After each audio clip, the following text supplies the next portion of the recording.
चौधरी जी एवं रामानंद जी, हमारे प्रदेश अध्यक्ष श्री सौराज चौधरी जी एवं उप मुख्यमंत्री श्री विजय कुमार सिन्हा जी का अभिनंदन करेंगे। भारतीय जनता पार्टी जिंदाबाद,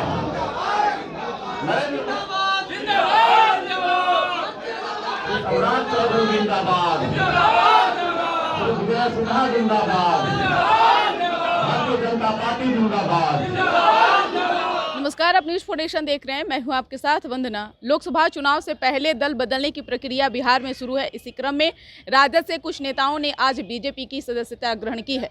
बीजेपी के प्रदेश अध्यक्ष सम्राट चौधरी ने जो है इन लोगों की सदस्यता दिलाई और साथ ही साथ उन्होंने लालू परिवार पर जमकर हमला बोला। आज इस मिलन समारोह में आदरणीय विजय सिन्हा जी, भारतीय जनता पार्टी के महामंत्री आदरणीय जगन्नाथ ठाकुर जी,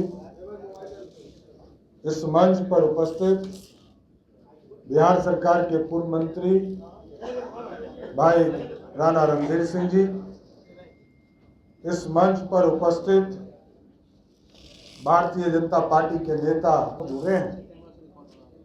एक डॉक्टर आर.के. चौधरी जी का मैं स्वागत करता हूं और दूसरा रामानंद राम जी जो माननीय पूर्व विधायक है, इनका भी मैं भारतीय जनता पार्टी में स्वागत करता हूं। इनके साथ साथ कई साथी जो प्रमुख साथी हैं, राजकुमार चौधरी जी, बबलू ठाकुर जी, शशि राठौर जी, पूनम झा जी, उज्जवल झा जी और कई साथी यहाँ पर उपस्थित है जो आज भारतीय जनता पार्टी की सदस्यता ग्रहण कर रहे हैं। मैं भारतीय जनता पार्टी के अध्यक्ष की हैसियत से आप सभी साथियों को, भारतीय जनता पार्टी को मजबूत करने के लिए आप आए, सबका मैं स्वागत करता हूँ।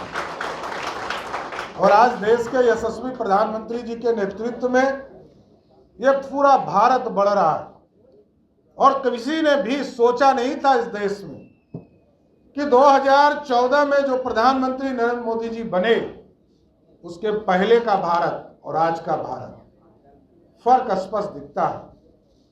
कल तक जिस देश के लोगों का मान सम्मान दुनिया में नहीं दिखता था, दुनिया में हमारे प्रधानमंत्री नहीं दिखते थे, सिर्फ रिमोट वाली सरकार दिखती थी। आज हमारे प्रधानमंत्री भी दुनिया में दिखते हैं और दुनिया में भी डंका सिर्फ भारत का बजता है, वो सिर्फ भारत के लोगों की कृपा है। आज ऐसा नेतृत्व हमें मिला है जिस नेतृत्व में इतनी क्षमता है, देश को आगे भी बढ़ाना है।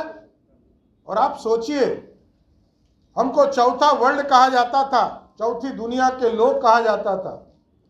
आज देश के यशस्वी प्रधानमंत्री नरेंद्र मोदी जी के नेतृत्व में भारत, जिस भारत में आर्थिक रूप से हम गरीब दिखते थे, आज देश के यशस्वी प्रधानमंत्री जी ने इतना परिश्रम किया, पूरा फाइनेंशियल मैनेजमेंट का सिस्टम किया कि आज दुनिया के 5वें स्थान पर आर्थिक व्यवस्था में खड़ा हुए, तो वो नरेंद्र मोदी जी का नेतृत्व है।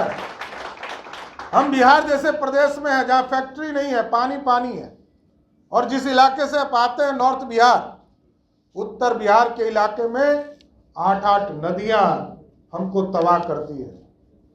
एनडीए की सरकार के बाद तो हम इंफ्रास्ट्रक्चर पर काम कर पाए।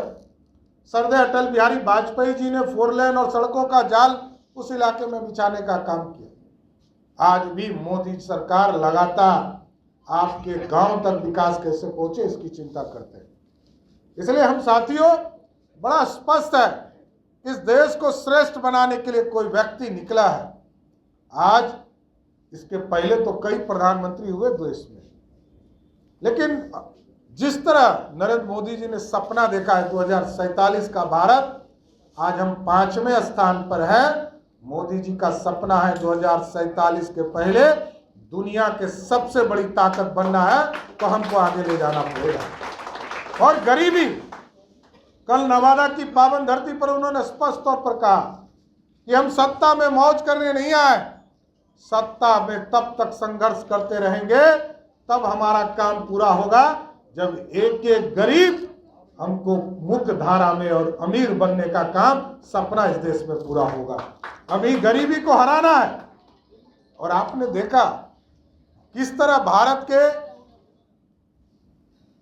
लगभग 80 करोड़ लोगों को जब कोरोना की स्थिति बनी, लोगों को खाना नहीं मिल रहा, रोजगार नहीं मिल रहा। यशस्वी प्रधानमंत्री जी ने कहा 80 करोड़ लोगों को पिछले 4 वर्षों से मुफ्त अनाज देने का काम मोदी सरकार कर रही है। खाने का भी चिंता मोदी सरकार कर रही है। और अब खाने के साथ साथ मोदी जी और नीतीश जी ने तय किया है कि बिहार के 8 करोड़ से अधिक लोगों का यदि वो बीमार पड़ जाए तो उसके इलाज कराने के लिए भी 5 लाख तक की व्यवस्था मोदी और नीतीश कुमार के आयुष्मान भारत के माध्यम से करने का काम किया जा रहा है। 1 करोड़ 79 लाख परिवार को हम पूरे बिहार में जो गरीबी जिसको नेशनल फूड सिक्योरिटी एक्ट के माध्यम से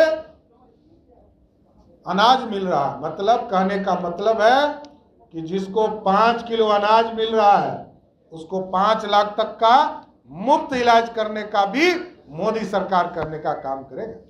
इसलिए साथियों, गरीबों की चिंता और महिलाओं के लिए आप सोचिए, इस देश में पहली बार बिहार में जब एनडीए की सरकार बनी 2005 50% का आरक्षण महिलाओं को दिया गया पंचायती राज में, नगर निकाय में। और आज देश के यशस्वी प्रधानमंत्री जी ने तय किया है कि 2029 का जब चुनाव होगा पूरे देश में 1/3 सिर्फ महिला ही लोकसभा और विधानसभा में जीत कर जाने का काम करेगी। महिलाओं का सम्मान बढ़ाने का काम किया जा रहा है। इसलिए साथियों, गरीब कल्याण का काम किया जा रहा है, भारत को श्रेष्ठ बनाने का काम किया जा रहा है। और दूसरे तरफ क्या हो रहा है? दूसरे तरफ आरक्षण के नाम पर कुछ लोग अपनी पहले पत्नी को मुख्यमंत्री बनाते हैं, फिर अपने बेटा को उप मुख्यमंत्री बनाते हैं। वो क्रिकेट नहीं खेलता था, वो पानी ढोने का काम करता था। कुछ लोग पत्रकार लोग देख रहे हैं, आजकल मैं देख रहा हूं कि मीडिया साथी लिख रहे कि क्रिकेट खेलने से राजनीति तक। अरे भाई, बताना पड़ेगा ना कहां कहां क्रिकेट खेले। पानी ढोने वाले को अपने बेटा, क्योंकि उनका बेटा था तो बिहार का उप मुख्यमंत्री बना दिया। दूसरा बेटा हरे राम कृष्णा करता है, उसको भी मंत्री बना दिया। अब सीधे सिंगापुर से एक बेटी आ गई है, सीधे। जनता का कल्याण तो दूर दूर तक पता नहीं चलता है, लेकिन सीधे सिंगापुर से चुनाव लड़ाने के लिए लालू जी ने उतार दिया। दूसरी बेटी चुनाव हार जाती है तब भी राज्यसभा में। तो इस देश में लालू जी जैसे नेता जब तक रहेंगे तब तक गरीबों की चिंता नहीं हो सकती है, परिवार की चिंता हो सकती है। इसलिए आप लोगों से आग्रह करूंगा, ये मोदी है, सब मुमकिन है। और आपके आशीर्वाद से मोदी जी ने साफ तौर पर कहा, ये हमारा ताकत नहीं है, इस देश की जनता ने जो ताकत दिया कमल छाप के सामने बटन दबाकर, उसकी ताकत है। और आगे भी मजबूती से सरकार बनाइए, एकदम स्पष्ट रहिए। जिस तरह मोदी जी की गारंटी है ना कि पूरी तरह भ्रष्टाचारियों के खिलाफ कार्रवाई होगी और कोई भ्रष्टाचारी नहीं बचेगा। देश में जितने भ्रष्टाचारी हैं, चाहे वो झारखंड की सरकार के मुख्यमंत्री रहे हो या दिल्ली में आप पार्टी वाली सरकार बैठी हो, ये कोई बच नहीं सकता है। उसी तरह बिहार में भी हम लोगों ने तय किया है, कानून बनाया है। ये जो माफिया लोग हैं ना, आपके गांव में शराब बेचवाता है बच्चों से, आपके गांव में बालू जमीन हड़पने का काम करता है, जमीन हड़प लेता है गरीबों का, उन सारे लोगों का इलाज होगा। एकदम स्वस्थ रहिए। हम लोग सभी को चिन्हित कर रहे हैं, छोड़ नहीं सकते हैं। राजनीति छोड़ना पसंद करेंगे, लेकिन माफियाओं को पूर्ण रूप से बिहार से समाप्त करना ही हमारा मूल अधिकार है, इसको छोड़ा नहीं जा सकता। इसलिए भारतीय जनता पार्टी पूर्ण रूप से आपका स्वागत करती है। भारतीय जनता पार्टी बिहार को श्रेष्ठ, देश को श्रेष्ठ और दुनिया में कैसे भारत की डंका बजता रहे, इसकी चिंता करता है। और लगातार आपने देखा, इतिहास हमारा गवाह है, भारतीय जनता पार्टी अखंड भारत का सपना पंडित चाणक्य ने आज से 2000 वर्ष पहले देखा था और आज भी हम खड़े हैं। कश्मीर से कन्याकुमारी हमारा है, इसको कोई रोक नहीं सकता है। कांग्रेस पार्टी के नेता लोग कह रहे हैं 371 धारा, उनको 370 याद नहीं रहता है, 371 धारा याद रहता है। अब सोचिए, अखंड भारत का सपना यदि कश्मीर से कन्याकुमारी तक जो हमारे नौजवान हैं, और बिहार के तो हजारों बच्चों ने कारगिल के युद्ध में या कश्मीर में अपने प्राणों की आहुति दिया, उस सब का कांग्रेस पार्टी अपमान कर रही है। इसलिए आज डॉक्टर आर.के. चौधरी जी, आदरणीय रामानंद राम जी, उपेंद्र प्रसाद जी 2 दिन पहले ज्वाइन किए हैं, सबका मैं फिर से स्वागत करता हूं। और भारतीय जनता पार्टी देश के विकास के लिए, बिहार के विकास के लिए, देश में भ्रष्टाचारियों को समाप्त करने के लिए और माफियाओं को पूर्ण रूप से समाप्त करने के लिए पूरी तरह कटिबद्ध है और आगे भी हम लड़ते रहेंगे। आप सभी लोग ज्वाइन किए, सबका स्वागत करते हुए अपनी बात को विराम देते हैं।